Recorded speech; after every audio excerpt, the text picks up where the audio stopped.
Listen, 2 companies for $3 billion. The return is not enough. They need to be able to invest like $300 million and flip it to $1 billion. To software and creating software, you don't just fire developers like that, because now you got to come in and bring another developer in who has to learn the entire ecosystem. And if that ecosystem is huge, there's a lot of nuances in writing code, and you can't just bring somebody in and they know all that stuff right away. It's gonna take time. When you create software and you start making revenue in your business, investors look at it totally different than the idea. Strive to do things the right way and just show people that, hey man, you ain't gotta cut corners. You can grind, go step by step, and truly build a true foundation and elevate from there.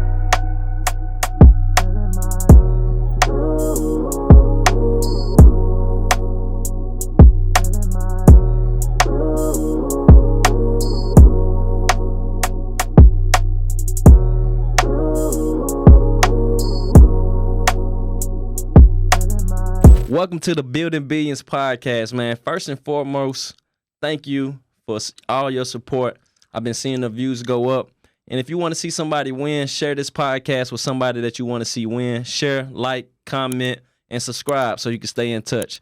You know me, I'm bringing in all my super friends. You know I'm well connected and highly respected and got a lot of super friends that I bump elbows with across this world.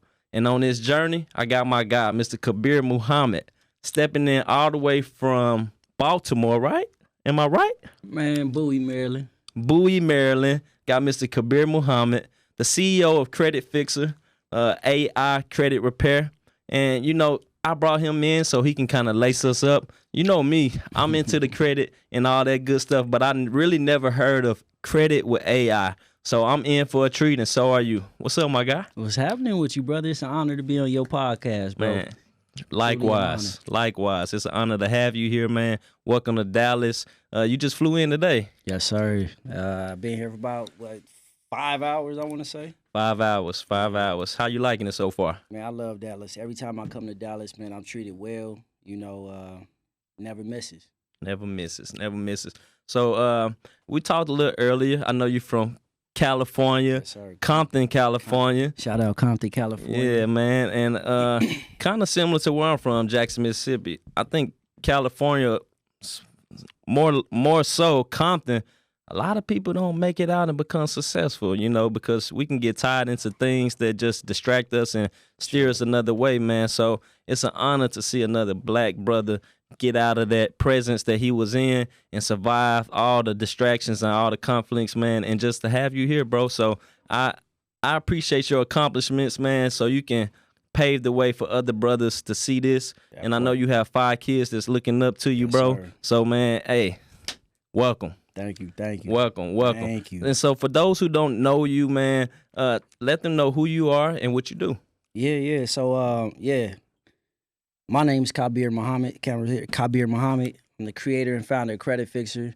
Like Mike said, I'm from Compton, California. I'm a husband. I'm a father.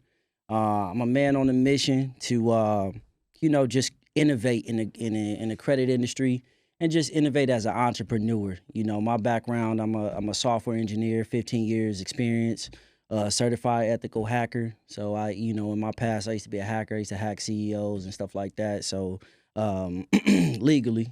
Yes. I'm somebody that just want to be an example for those who look like me and just people in general. And I've always been the type of person that always strive to do things the right way and just show people that, hey man, you ain't got to cut corners. You can grind. You can go step by step and truly build a true foundation and elevate from there.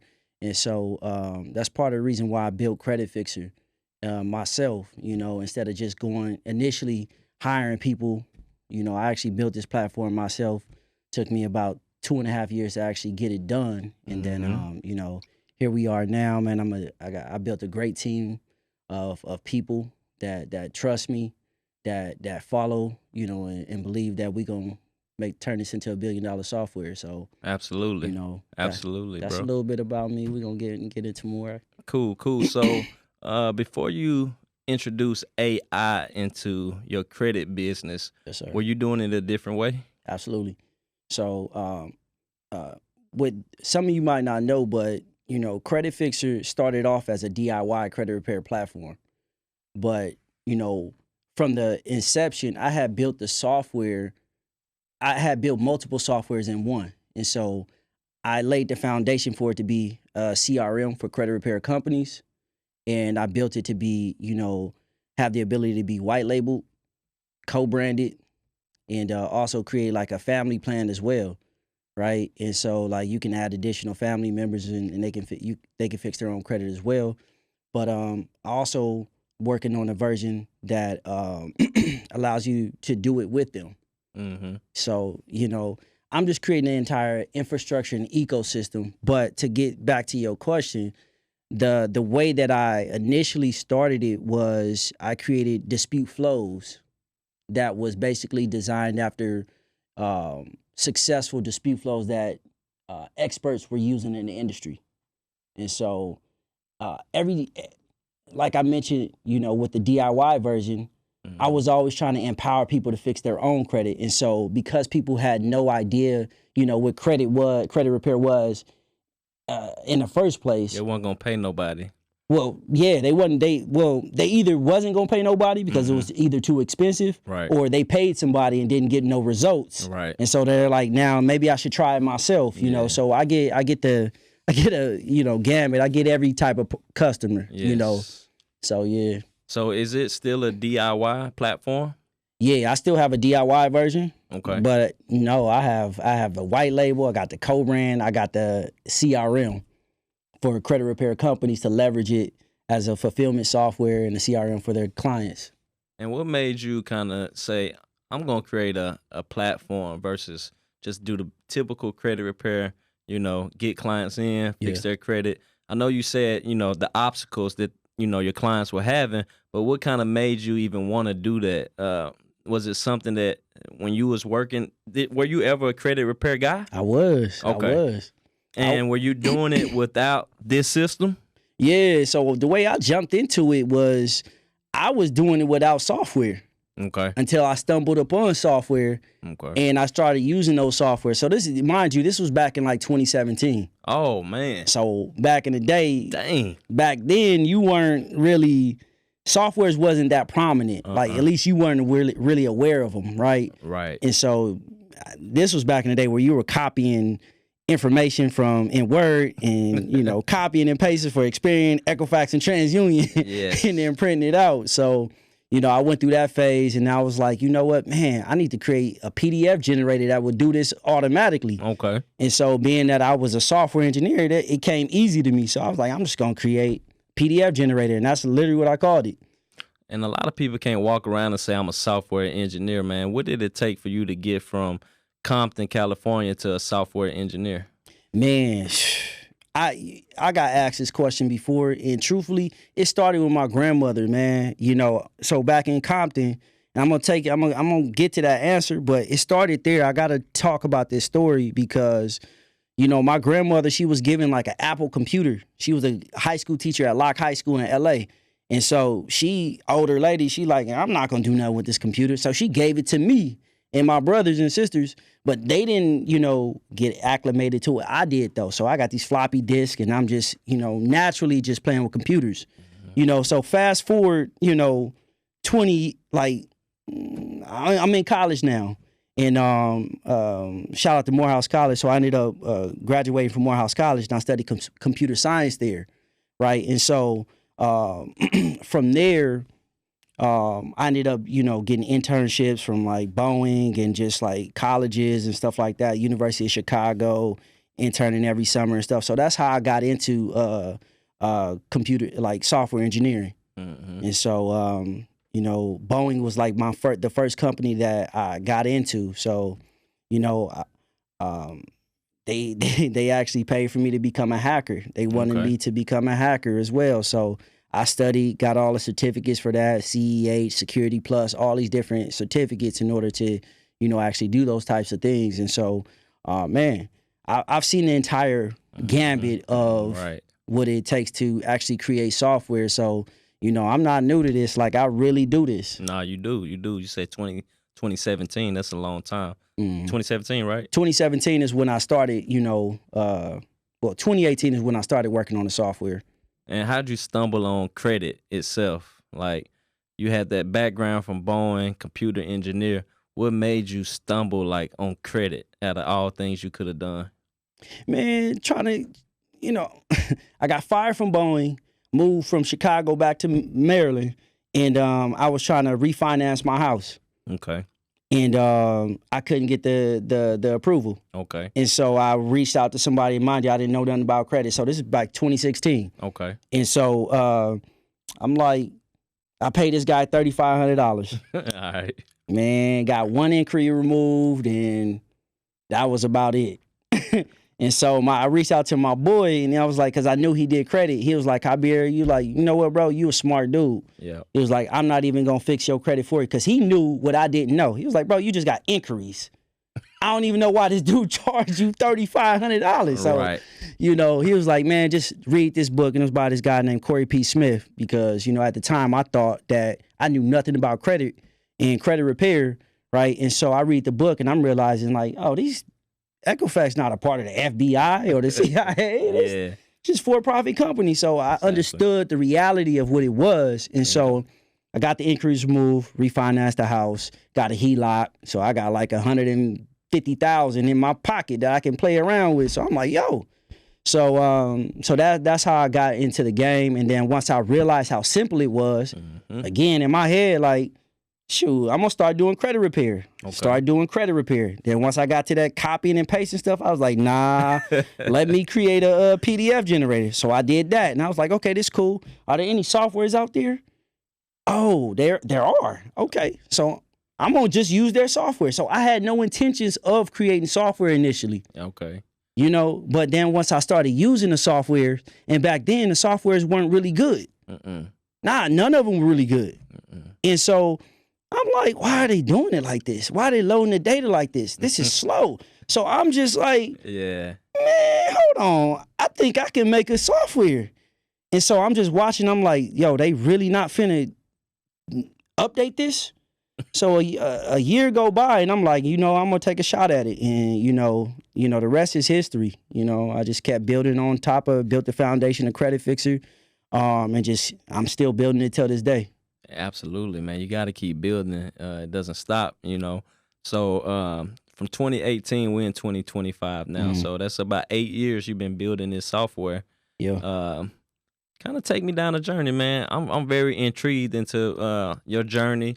And, I already kind of got the background of how you got into it. Somebody screwed you over, and then you dove deep into it, and you saw that the flows didn't make sense.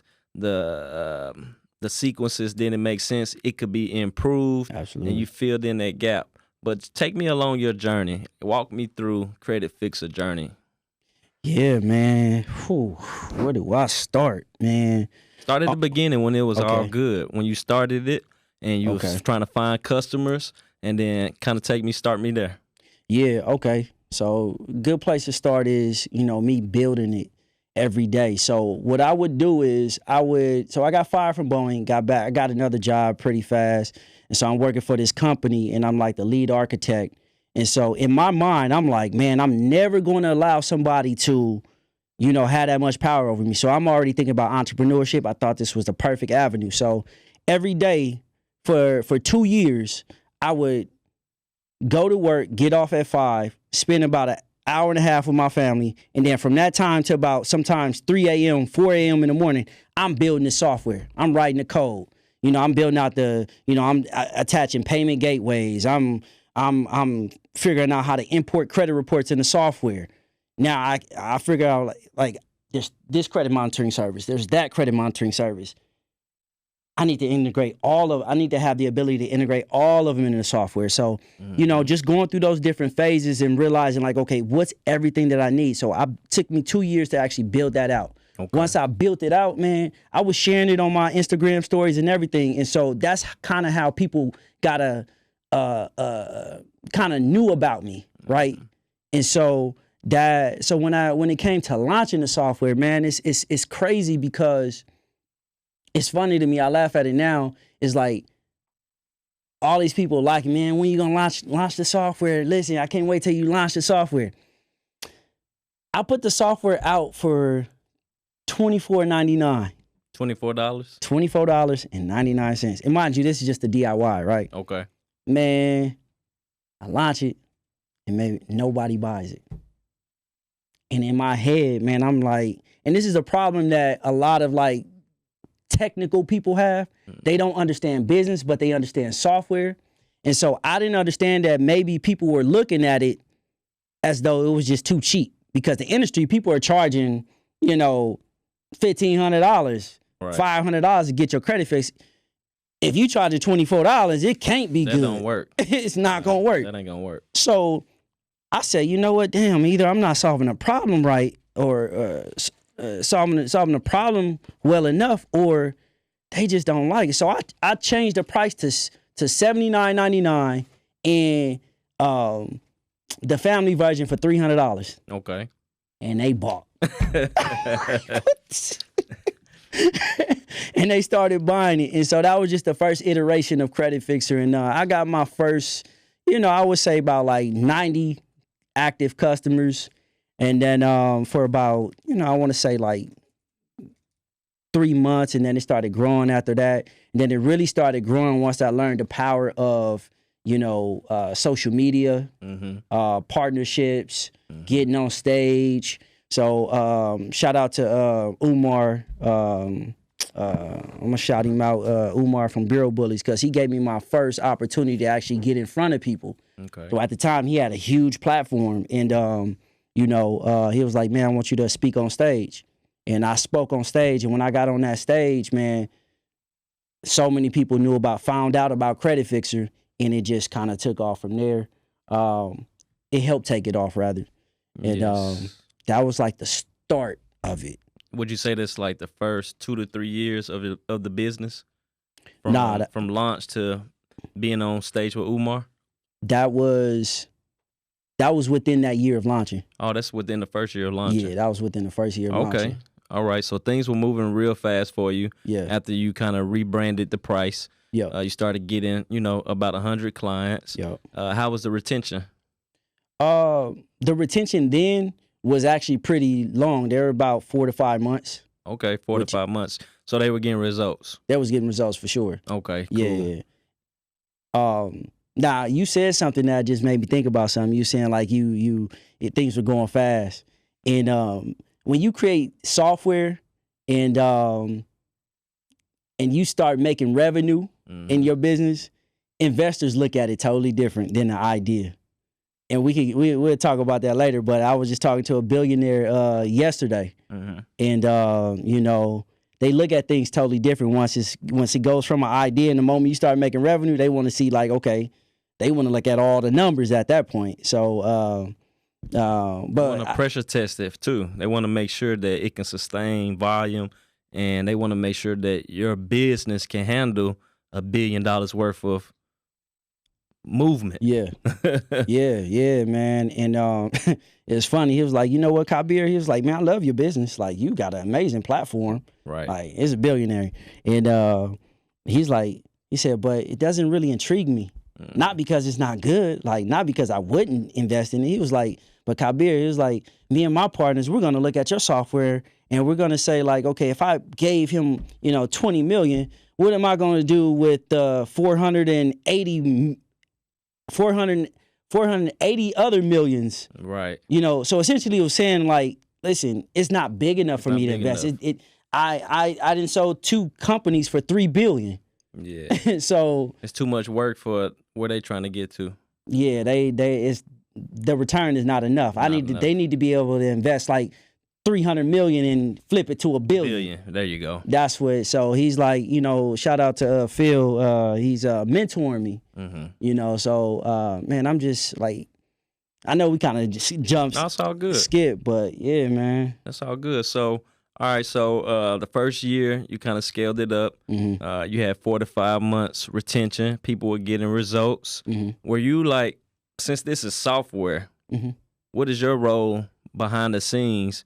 Because people get in, they're doing it themselves. Do they ever talk to you, or do they know you when they buy the software, or is it just? Bruh, I was doing customer service.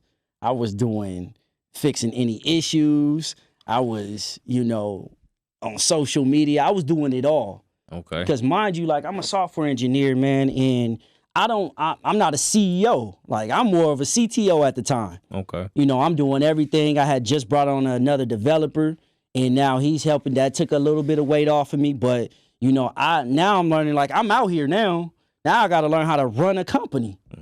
Like, it's making money. A lot of people who create softwares and stuff, they don't get no traction at all.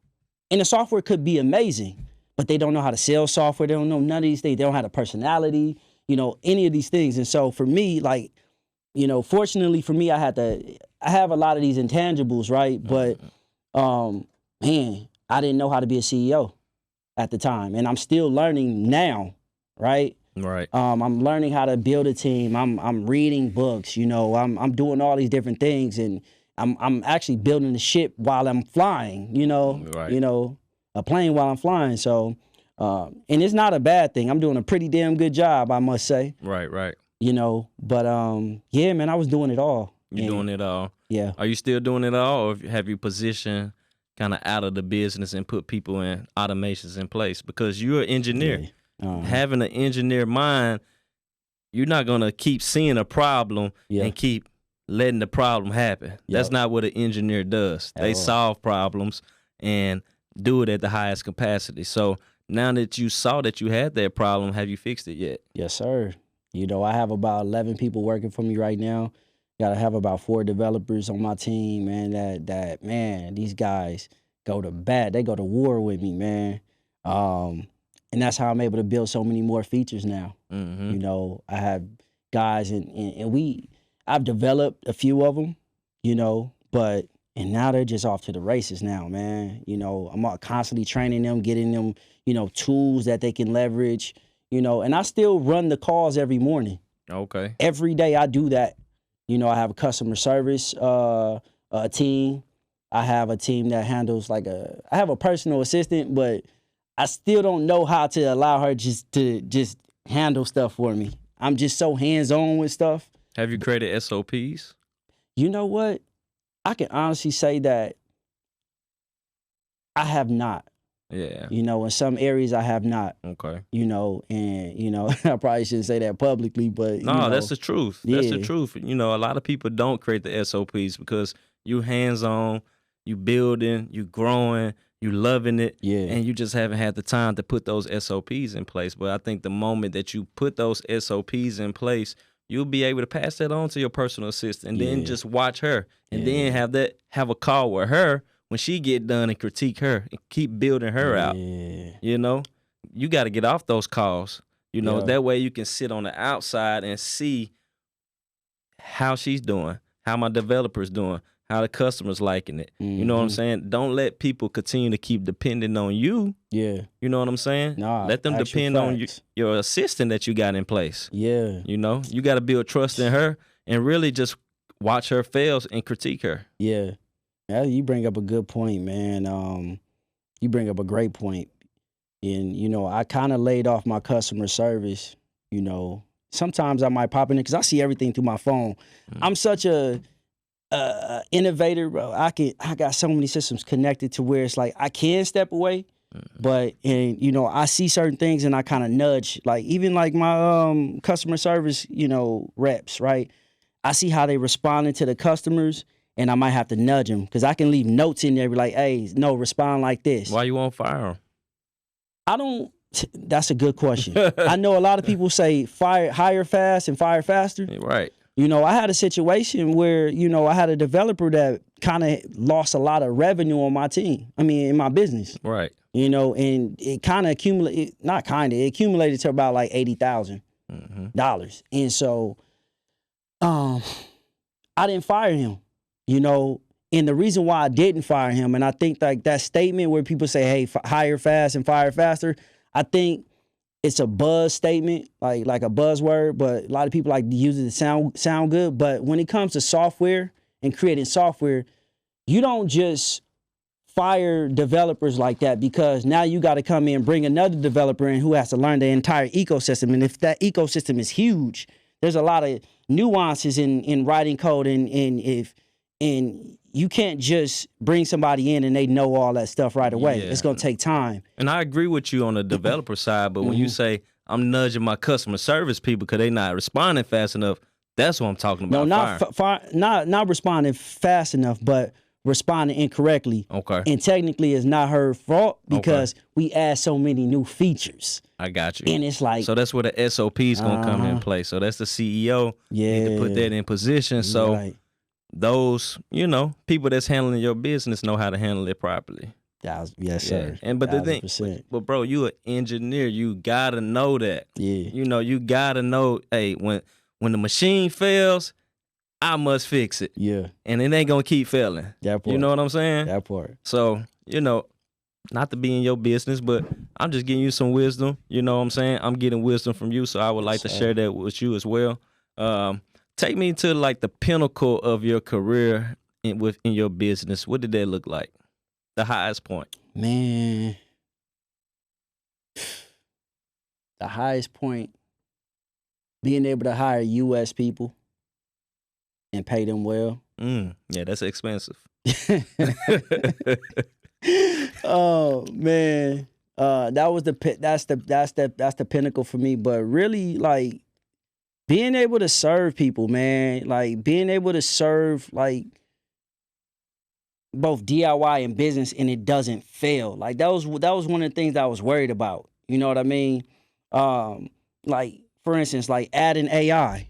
Actually, that's probably one of the highlights of my, career in my business is being the first in the industry that, successfully implement AI agents into a software.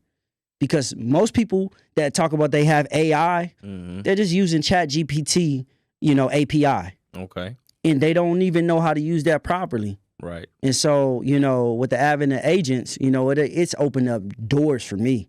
What is an AI agent? What does that look like inside a credit fixer? Man, so an agent is essentially for layman's terms, it's like an AI bot, right? People know bots, right? And so that is prompted to do one specific task or multiple tasks, right? Okay. If you're smart, you're gonna have multiple AI agents that only do one task. So that's a tip for some of y'all who's gonna strive to do this.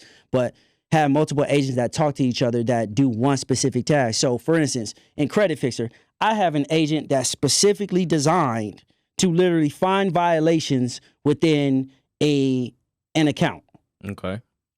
And this agent has guardrails that it doesn't go outside of, right? And so these agents this particular agent is a violation agent and is going to do a forensic analysis of these accounts on your credit report. Okay. And so and that sounds quite technical. So inside a credit fixer, how do I learn how to use these agents? Because that sounds quite technical. Do you give training to the customer to do X, Y, and Z to use the agent? Right. So my software is pretty intuitive. And this is what I was talking about when I was using softwares. I'm like, why did they do it like that? I don't even know what that means. And so within my software, it'll literally tell you like, analyze this account. Okay. And it'll if you know how to use agents properly at an enterprise level, it'll happen really fast. So for instance, like sometimes I keep going off track, but I have to make these little points, man, because some people using like open AI, right? And they don't realize that if you try to add this into your software, it could take up to like 60 seconds to actually analyze an account if you don't know how to properly implement the right LLM and stuff like that. So, but nonetheless, so the way that you would do it, just click a button. Yeah, it's not that technical. It's just clicking the button. Just clicking a button. Okay. And it's going to break that account down for you. Okay. And we prompted it in a way because we know how customers think and how some people may be ignorant about credit, right? And ignorant is not a negative thing. It just means that you don't know. And so we know over the years, like what people are looking for, what they're asking for. And so it'll respond in a certain manner, and it'll break that down. Now, credit changes every day, right? Well, not every day essentially, but it does changes a lot. You know, we got different data breaches that's happened. Mm-hmm. You got different laws that's being put in place. Are you constantly retraining your agents to stay up to date with the new laws and the new data breaches and the new effective methods on how to clean the credit? No, not really, honestly, because to be honest with you, like these, large language models, they're already trained on a lot of this data. Okay. Unless you're using, models that are from like China and stuff, like other countries and stuff like that. But they're typically trained on this data. Okay. We specifically have our agents, unless it's something that's drastically different, right? Or that drastically changes, then yeah.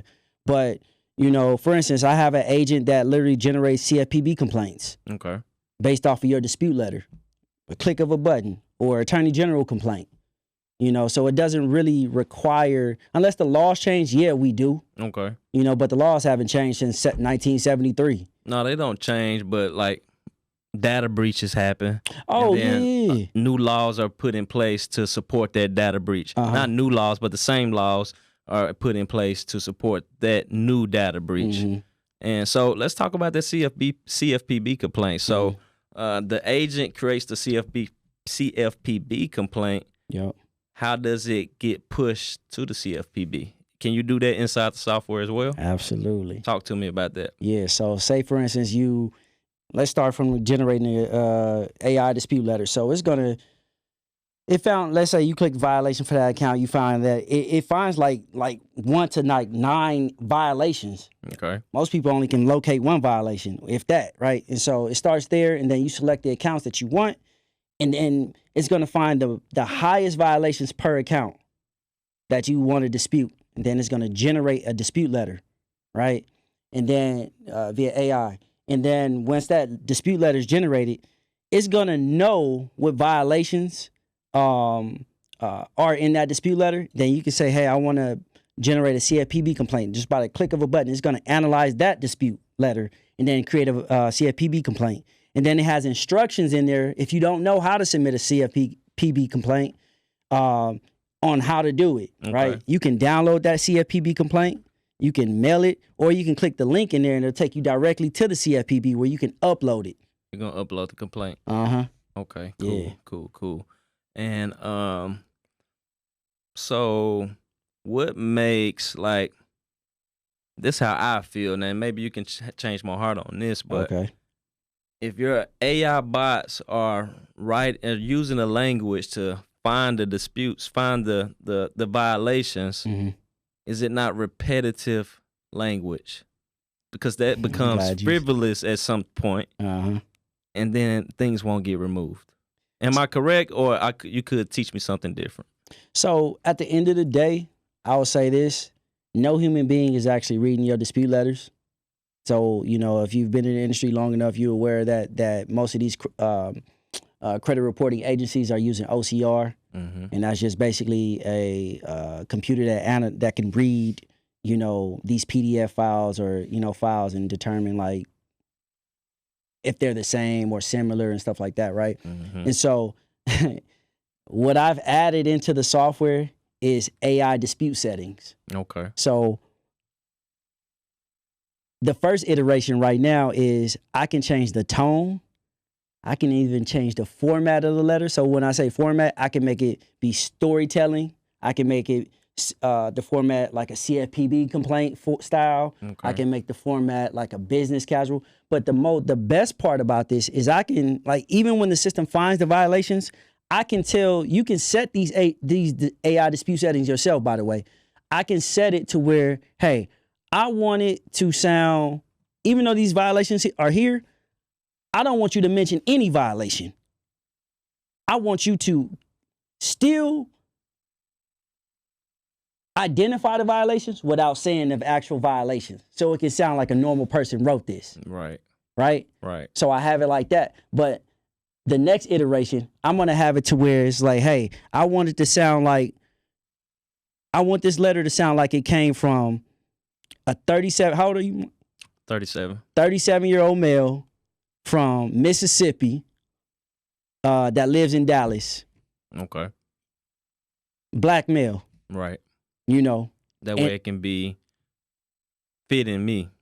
Yeah, so Not but no one essentially, else. I'm gonna make it to where it can be like the avatar of that person. Okay. That's either on the DIY side, or if you were a client, if it's your client, that client might be a 56-year-old woman from Alaska, that live in a zip code in Alaska, and then, man, Yes. I can pretty much do anything, and I can give you the power to do it. In fact, I can make it to where, like, hey, even though the system found 9 violations, only apply 1 violation per round. Yeah. Okay. Man, so I'm loving that, man. I'm loving that. What innovation are you working on currently inside the software? Whew, you got some good questions, bro. So right now I'm working on this 2 things. So I got this pay for delete feature. Okay. A lot of people don't really know how to do pay for delete. And so I've created, an agent that literally will create you a negotiation strategy based off of that collection account. So for instance, let's say like the collection is 4 years old. It will more than likely tell you like, hey, you shouldn't pay no more than 45% on this account because of this. So this is we're going to start with this min, and then this is your max. You should never go higher than this. So if the account is, they say you owe what, $5,000, you only going to pay, the max you going to pay is maybe like $2,500, but we going to start at $1,800. Okay. And it's going to give you also a call script if you want to call. So it's you create a negotiator. Yeah. Create a negotiator inside the system for those who want to pay their collections off. Yep. Okay. Because that might be the quickest way for you to actually, get the item removed. You might be trying to buy a house, and it might be worth it to just pay them instead of trying to remove it. Okay. You know what I mean? So I like that. That's one of the ideas behind that. Okay. And the other one is the AI-driven action plans. Okay. And so essentially based off of your credit repair, your credit repair goal, or in the case of if you're on the business side, your client's credit repair goal. Let's say they want to get an FHA loan, right? And I've talked to loan officers where they'll tell me like, hey, in order to get we approve FHA loans with people who have credit scores of 500, as low as 500. And as long as they don't have any negative items within the past 12 months. So no late payments. And essentially they want to know that you just, been improving, and so they'll approve that. And so let's say somebody have an FHA goal. My system will analyze that credit report and it'd be like, yo, you one step away from, reaching this goal to get approved for this FHA loan because that's your goal. And it'll say like the only thing you have left to do is remove these in dispute remarks from your credit report, because if anybody who knows anything about buying a home, if you got any items in dispute, the underwriter can approve that. Right. So yeah. So like it's stuff like that. So Big whether it's time. an FHA loan, a conventional loan, HELOC you're trying to get, the underwriting requirements are different. If you want to get solar, they're different. Right. So I have all these different strategies. So goals, and so they'll pick that goal, and then it'll literally create a action plan for them. So yeah, I like that. Let's talk about the enterprise level of the software. Okay. So I think we kind of touched bases on a lot of the DIY. Now, what does the enterprise business look like inside your software? Like you talking about like for credit repair companies? Yeah. So how would they use that? Yeah, man. So when it comes to CROs or credit repair organizations, man, the credit fixer business has unlimited clients. You have the ability to add unlimited clients. Your clients will have their own client portal. Okay. You got in-app messaging. You got SMS messaging. It connects directly to Go High Level. We have business automations in there, so you can send automated score increases to your clients, whether it's email or SMS. You got the ability to share their scores by the click of a button. What else we got? Oh, we added the ability to add we got like a partner program in there where you can partner with real estate agents or loan officers or car dealerships and they'll have their own portal that's connected to your business, and they can send you clients, and you just do the fulfillment, and Okay. you know, you guys can pay them, work out a deal, however that works. But Is there a merchant set up inside? Can we accept payments? absolutely, with authorize.net, I'm actually working to integrate fan bases, but they Okay. actually, some people might know this, but they actually on a approval freeze right now, Yeah. so they don't end up like Stripe did, where they Yeah. freezing accounts and stuff. So, man, had I integrated them like a month earlier, I would have had it in there. But Yes. currently, right now, authorize.net. Yeah, man, you got that, and then what else I got in here? I got so much stuff. Can you print and mail from the software? Oh yeah. I have That's a big Credit key Fixer component. Mailer, Okay. my own mailing system in there. Yep. So you Okay. can send first class certified mail. I could do registered mail as well. I just haven't implemented it. I got so many things working on, but that's been on the table for a long time. Registered mail, but most people do first class certified mail. So How fast is the mail getting sent out? about 3 to 5 days to get Okay. there. So as soon as I'm pretty sure you have like an account, a money account, and then when you click the button, it subtracts from your account inside the software, Yep. and it takes 3 to 5 days to be sent out. Yep. Okay. Does Sometimes it produce some- tracking numbers? Yep. If you send a certified mail, yeah. Okay. And I have the ability to actually implement tracking for first class mail too. And that's crazy right know, there. Now, bro. now there you go. Now that's something that people haven't seen right there. Yeah. So Yep. you can have tracking on first class mail. Yeah. You done it yet? I haven't implemented it yet, so that's gonna be. I'll probably release that in early next year, hopefully sooner. But man, we got some bigger things in the roadmap right now, like the mobile app, finishing multiple.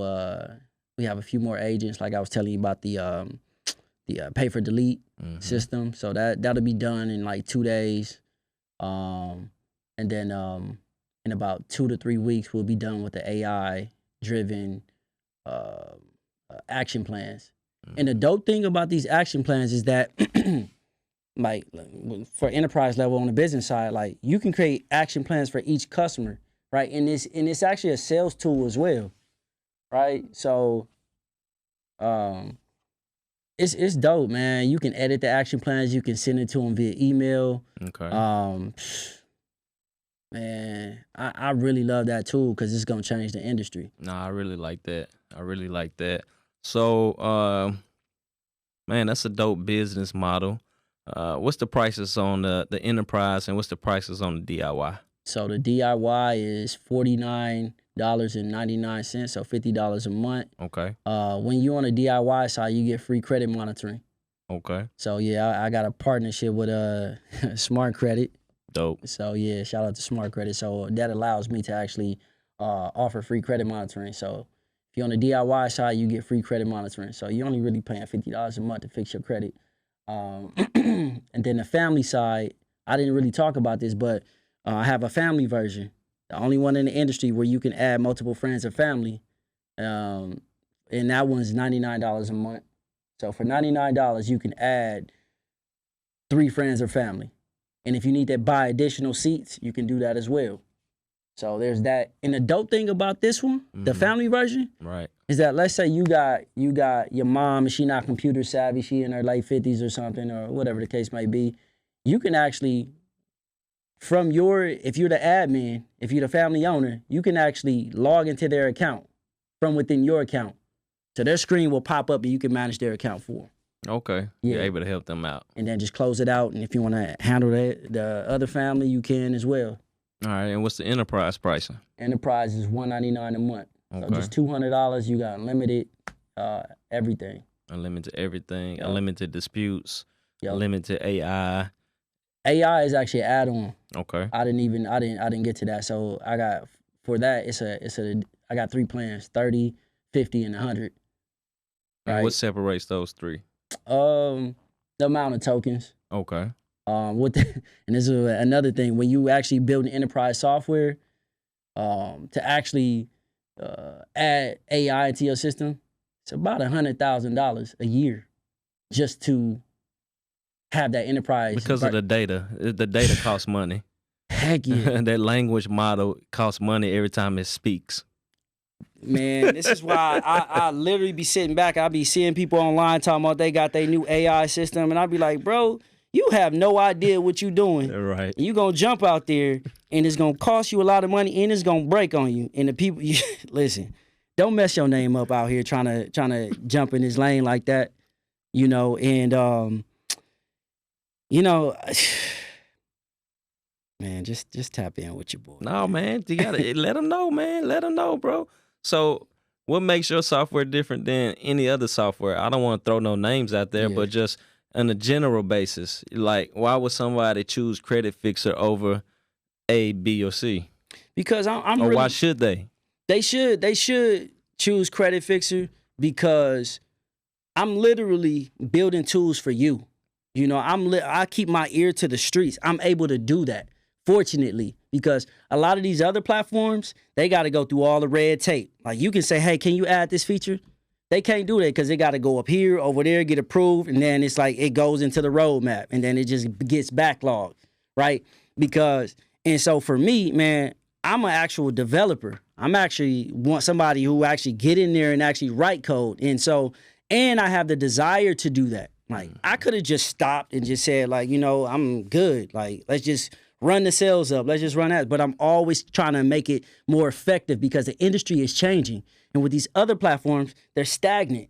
Okay. The only reason why you know about them because they've been there longer and more people are telling you to just use this software, you know. And for me, man, I'm adding more tools, more innovative. And fortunately, you know, I'm just like you.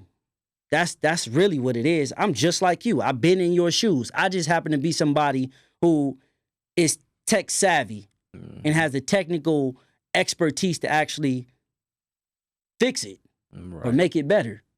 So that's what separates me, and I'm a better software at the end of the day, man. I like that. So we living in a copycat society, right? On your journey, has someone tried to copy Credit Fixer? Have you seen that? You know, competitors. You know, because you know that. You know people gonna try to do that. I've had people not copy me. They watch me. Mm-hmm.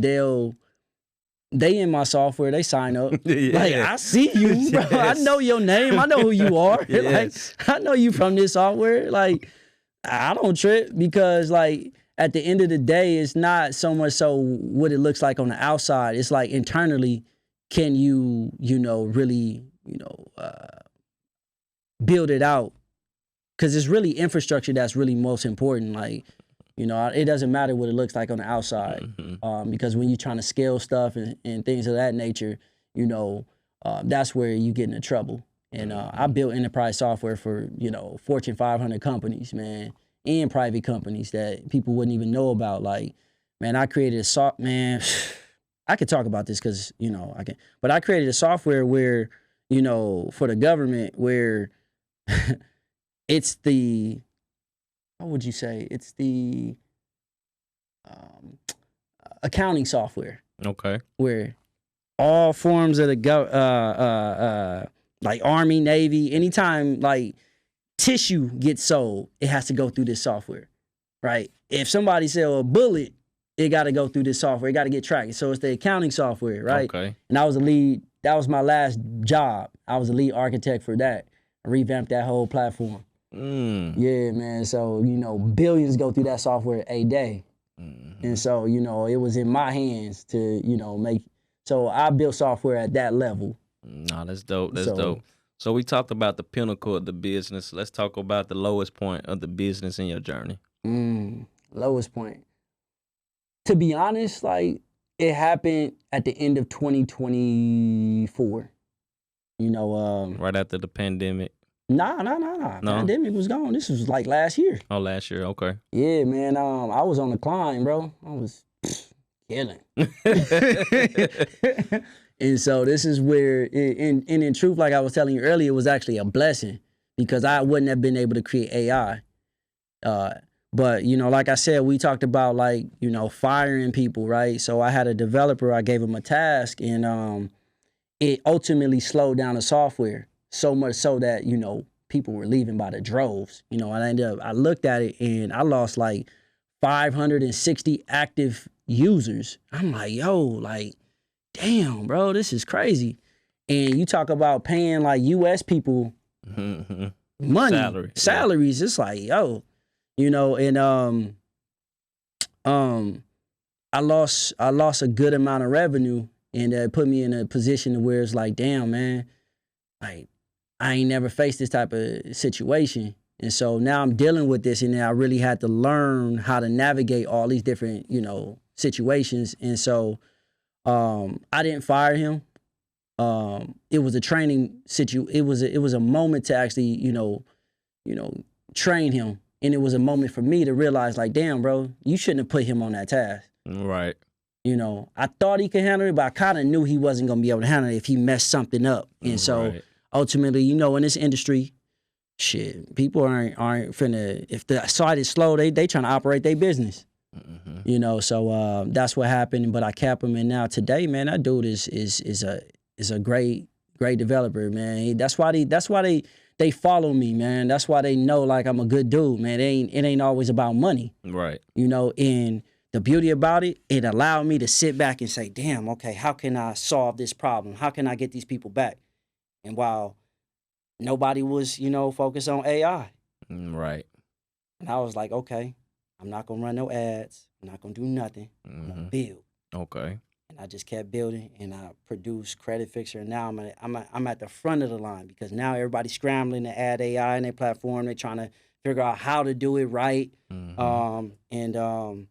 Yeah, man, I think that was my lowest point, but it was also like my greatest point. Yeah. And it just taught me so much, man. Like, yes, I'm a CEO, man. I'm learning that, you got to have multiple verticals in your business. I created the co-brand out of that. Yeah. Co-brand. So, like, if you familiar with credit monitoring companies, every CRO has a co-brand with some credit monitoring company where they get an affiliate payouts. Right. I created Credit Fixer co-brand to where you can get paid 15 to 30% every month for any plan that your company's your users sign up to. Right? So say, for instance, like, you a credit repair coach and you teaching people how to start their own credit repair company. Right. You get paid $60 for every time for each one of those your mentees who sign up for Credit Fixer Business. I see what you mean. So I'm just like, that's huge, man. I was talking with West Capital, man. They want me to fly out to Irvine, California next month and pitch Credit Fixer co-brand to all their loan officers. They like, yo, this is huge. Right. Yes. So like you said, man, that was one of my lowest points, man. What did you learn from that? So yeah. Oh yeah. Turn that low to a learning lesson. I don't believe in no losses, bro, for real. Right. I don't. That's why I face adversity and I see it as an opportunity. I don't ever get flustered, man. Like, I'm from Compton, man. I grew up having to figure it out. Yeah. I'm the second oldest of eight children. Yeah. So I'm like, I've always had, the weight of the world on my shoulders. So, losing money was never a problem. It's like, I don't even really focus on money like that. I focus on impact and really serving people and empowering people. And that's what separates me from a lot of these other people in this space. Anybody that's ever worked for me or done business with me, they know that Kabir not gonna do you wrong. Right. I ain't never gonna do you wrong.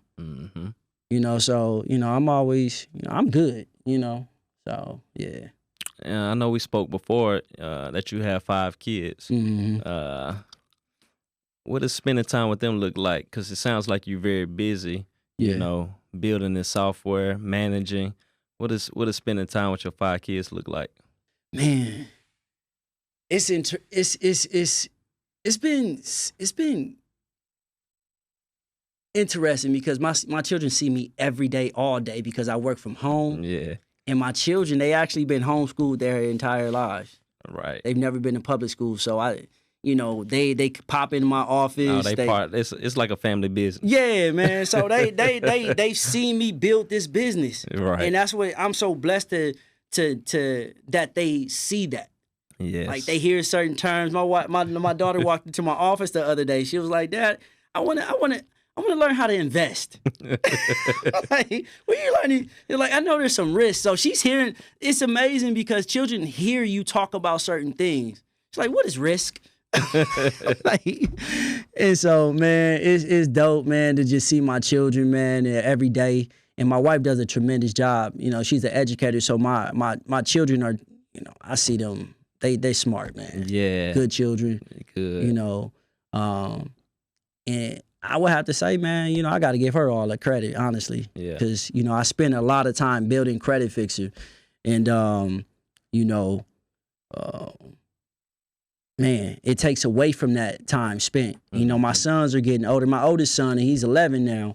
Right. And, man, every dude, he comes to my, hey, Dad, how's Credit Fixer doing? It's like, yeah, you about to get to work, my boy. Like, so like he wants to help out with the business and everything. So I'm working on ways for him to really, like, you know, operate in the business.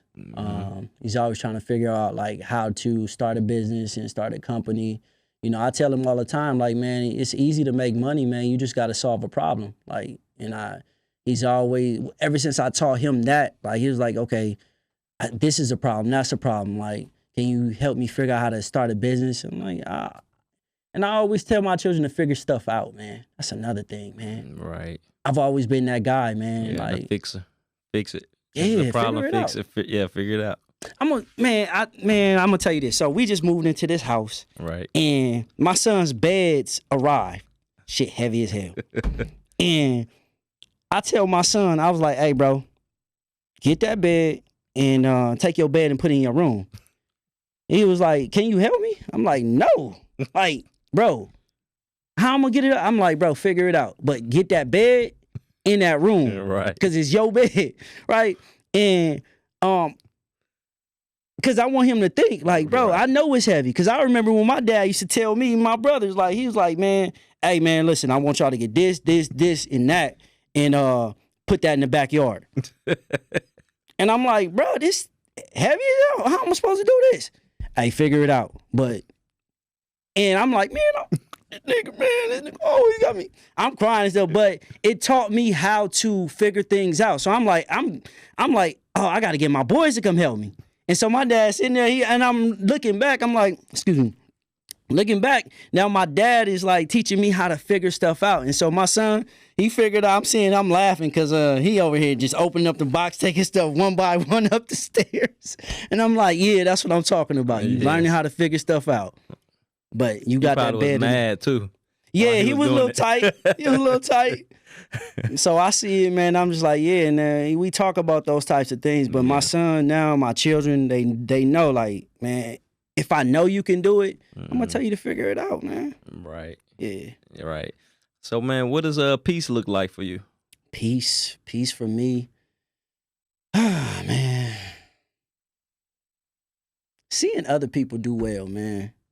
My children happy, you know, my wife happy, my mom and dad good, you know. I don't require a lot, man. I don't things don't really, you know,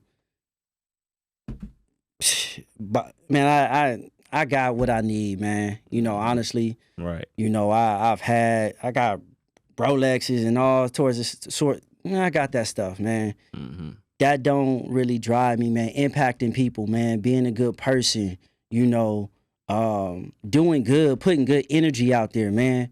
You know, that's peace for me, man. Doing unto others as I would want done unto me, man. That's peace for me.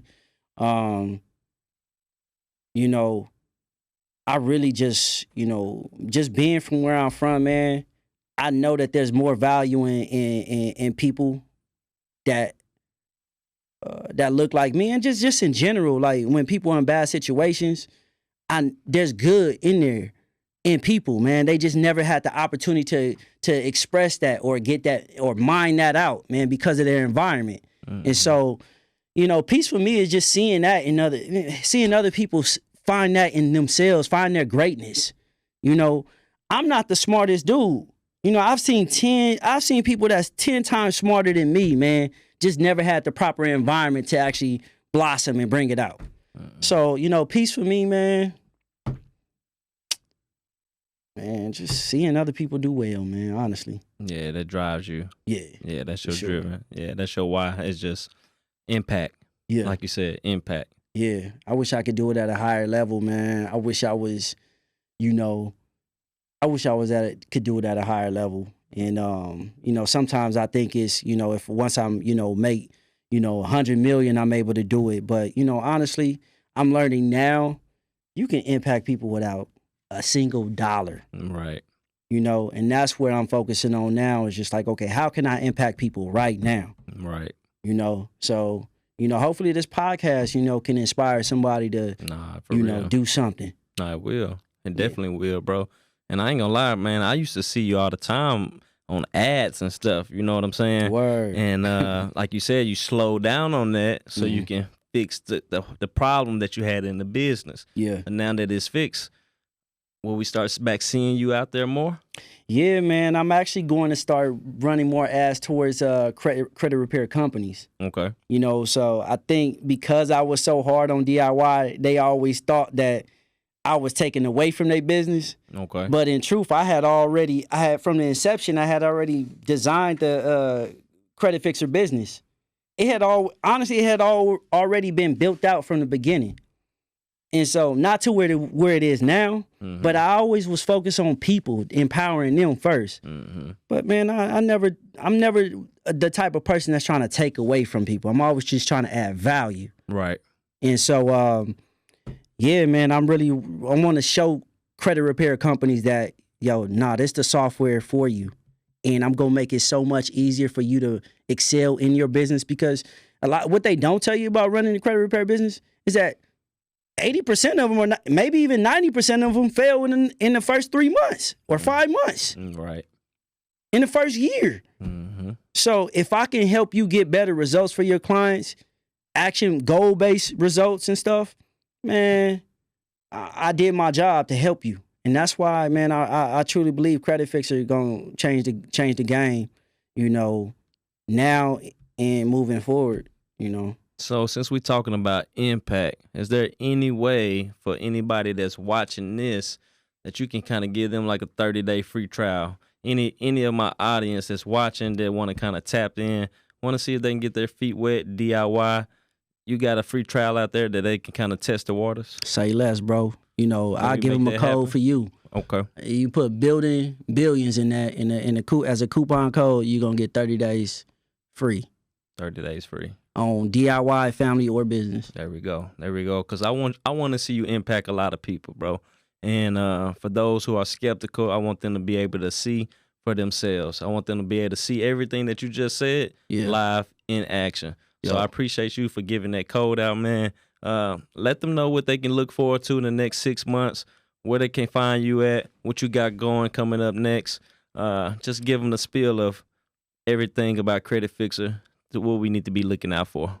Yeah, so next 6 months, man, you guys going to see, like I said, AI, goal-based action plans. You're going to see the pay for delete feature. The mobile app should be that won't be finished, but we'll be working on that. I'm working on releasing a suing debt collector software. Okay. You'll be able to, what else we got on the roadmap? Dude, that's enough right there.